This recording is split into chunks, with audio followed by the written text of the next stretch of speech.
What's up? What's up? Welcome to Money Monday. I'm so excited to talk to you guys about how to create a good pricing structure. So, those of you guys who are joining, thank you so much. Don't forget that I can answer your questions at any time. So, DM me if you have a question. I had went back and forth between this question and there was another question that was, how do you build your ideal clients? But for now, we're going to talk about how to create a good pricing structure. So I'm just going to say what's up to you all and let's get started. So the first thing that people need to know is, what is a pricing structure? So when you're in the salon, when you're in your beauty business, you cannot pull prices out of thin air.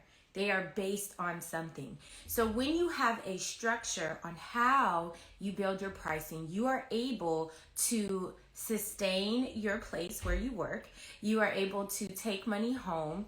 And so you really do an evaluation and you have almost like a formula for this structure. So anytime you're considering, okay, should I raise my prices? Okay, should I move? Or how much money am I making? Whatever it is, this structure is going to help you do that. So that is why it is so important to have a pricing structure for your business. Now, the next thing is, when we're talking about the structure, there's a couple things that you want to consider. So there's 3 categories. The first thing that you want to consider is you want to do a business evaluation. So in your business evaluation, you're going to decide, what does it take for you to run your business? So what is your overhead? How much do you spend on average on products that you use on your clients? How much do you spend on inventory? How much is your rent, either your salon suite or your booth rent, whatever it is? You want to figure out how much does it cost you to run your business. Now, I do talk about this in the Labs podcast. And in the Labs podcast, I go very in detail. It's episode 33 and 34. The first episode 33 is about how to charge your worth and talking about non-emotional pricing structure. Because as hairstylists, we start feeling bad for our clients and doing all this stuff, and we end up lowering our prices because maybe your client's going through something. So in episode 33, I talk about that. So watch that if you're one of those people who do that. And then episode 34, I talk about how to raise your prices. So like I said, first step is do an evaluation on your business. Find out how much does it cost for you to run your business. After that, the second step is going to be, how much do you want to make an hour? So every time your client sits in your chair, or every time you get a client that sits in your chair, all the money from that service is not your money. Some of it goes to saving for taxes. Some of it goes to your overhead. And then whatever you have left over after you've handled your business stuff, that's your profit. So you have to figure out, after you minus your business expenses, what is the take home that I want? When I was in the salon full time, my minimum was $55 an hour. Okay, well, $50 an hour, and then it kept going up and up and up. But that was my minimum that I wanted to make. And that's after I deducted my business expenses. So what do you want to make an hour? And then the third thing is kind of loosely to be considered. The third thing is to think about, what is the cost, or what are other salons charging in your area? So that's what your structure is based on. Now, the reason why I say the third one is kind of a loose, consideration is because it's not that you're comparing yourself to other salons, but what you're doing is you want to make sure that if in your area, it's more of a ritzier area, and let's say extensions, for a basic tape and extensions, they're charging $300. Well, you don't want to go under that. So you either need to be at 300 or higher based on the area you're in. If you're in a place that, is more not as populated, it's more of a town situation, you can't go in there with Pasadena prices, okay? They're going to be like, what is going on? So you just want to find what's happening in that area and then loosely base your prices on that. So it just gives you like a benchmark of where you can be. But the most important thing is your business expenses. So the evaluation of your business, what it costs for you to do your business, and then how much money you want to make. So with that being said, you do want to consider how long it takes you to do services, because time is money. So if it's taking you 3 hours to do a basic long layer haircut, that's an area you need to work on.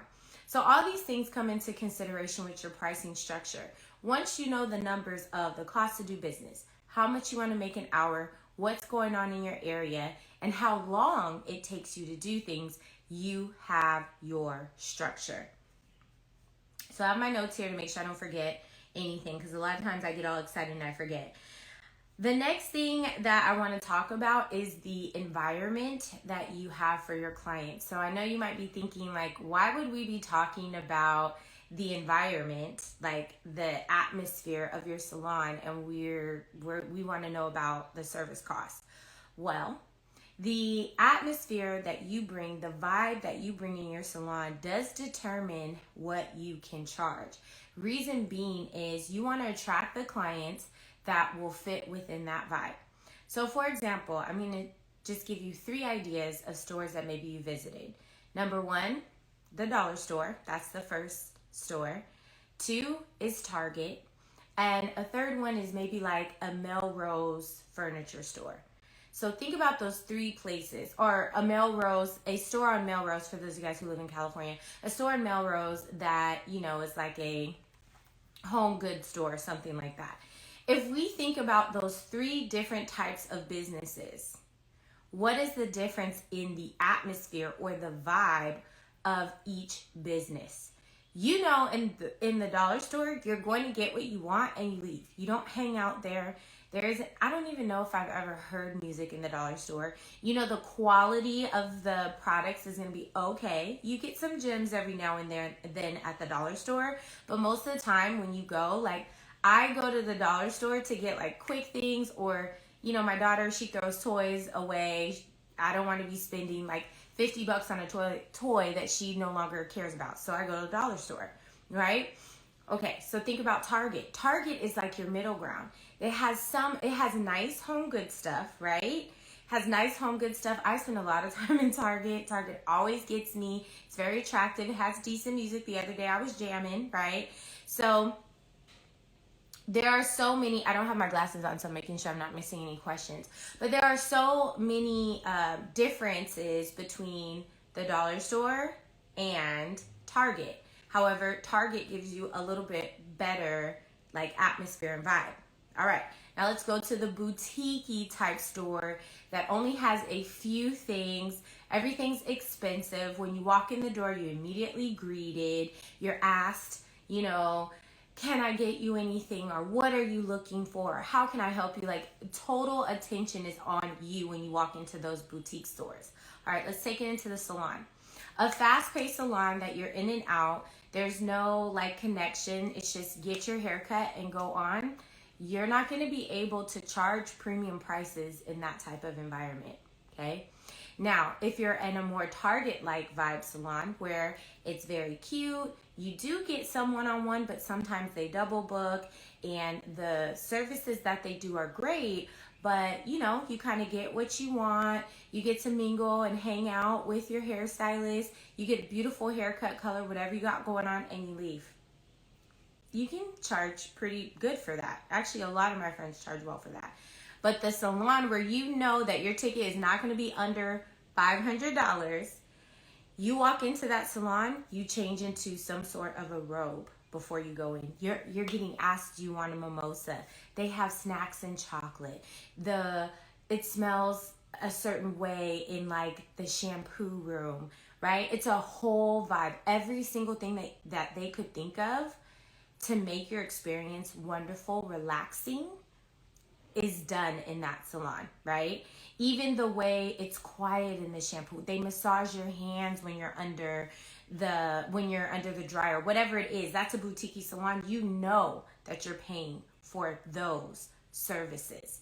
So let's go back into the type of salon you have. The reason why I'm breaking down those 3 types of salons based on stores you may have went to is because I want you to really think about the vibe that happens in those salons or in those stores and why they charge what they charge. I've never seen anything at the dollar store that is like $30.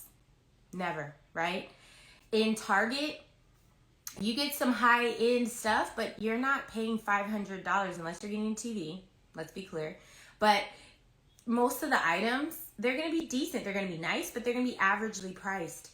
But in that boutique salon, you know you're probably walking out $500 to $1,000, right? Or in that boutique furniture store, home goods store. So I want you to think about that when you're creating your pricing structure. What type of vibe am I creating for my clients? Is it a dollar store vibe? Is it a Target vibe? Or is it that boutique salon that's on Melrose? Or that boutique salon that's on Melrose, right? That barely has any parking. What is it? What type of salon environment are you creating? And that has to be part of your pricing structure. So let's do a quick recap because I don't like to be on here super long. I don't want to bore you guys. Quick recap. The very first thing that you want to think about in your pricing structure is your business evaluation, the cost to do business. What does it cost you to buy your supplies, to maybe get inventory, your tools, whatever it is? What does it cost you to do business? Your overhead. How much is it for you to rent your space? How much is it for you to own your suite? Whatever it is, your booth. Doesn't matter. How much does it cost? Okay. Then how much do you want to make an hour after your business expenses are taken out? So remember, every time a person sits in your chair, maybe you charge $95 for a haircut, that whole $95 is not your money, right? Some of it goes to business, some of it goes to taxes, and then whatever's left over is yours. So you have to price your business right. And then last but not least, you want to kind of check and see what people are charging in your area. And then you want to think about that vibe. The last thing I want to talk about, and I'm just going to be honest here, is those people who have salons in their home. So there's 2 things that I want to talk about this. And the reason why I'm being honest is because after COVID-19 shutdowns, opens, closed, whatever, a lot of hairstylists transitioned to their home. And they spent money to make their home feel like a salon, right? Meaning they may have changed plumbing, they have a shampoo bowl, there's a whole area dedicated to their salon, whatever it is. I'm not going to get into what state board deems a real salon or not, but if you spent money in your salon, there is no difference in the pricing structure. You charge what you charge. Even if you're saying to yourself, well, I don't really have rent because I'm not in a salon suite or I'm not at a booth rent. Guess what? You do have rent. You want to know why?